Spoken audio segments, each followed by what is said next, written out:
The verdict is in. Dr. Kermit Gosnell is guilty of 3 counts of first-degree murder for the deaths of babies born alive in his abortion clinic in Philadelphia. Also, he was found guilty of involuntary manslaughter for the death of a woman who came to him for an abortion, 21 counts of aborting the unborn 24 weeks or older, that's the cutoff in Pennsylvania, and 211 counts of violation of informed consent. Now, whenever we discuss this case, we have to warn viewers that the details are gruesome. Gosnell ran a ghoulish abortion clinic for decades in Philadelphia until the feds raided it in 2010 on suspicion of prescription drug dealing. What they found inside, of course, was far, far worse. Bloody blankets, dirty surgical tools, bags holding aborted fetuses. Prosecutors gathered evidence that showed Gosnell snipped the spinal cords of infants during abortions he was performing. Joining me now from Philadelphia, CNN legal analyst Sunny Hostin. Sunny, welcome. You reported that the prosecutor was sobbing as the verdict was read. What was Gosnell's reaction?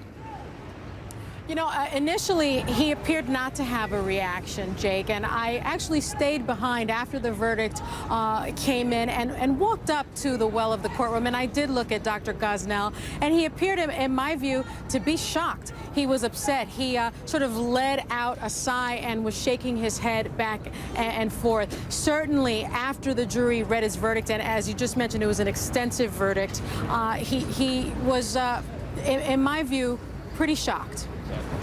And, Sunny, this was a really graphic case, a lot of evidence that was very difficult to get through. How did that affect the jurors, do you think?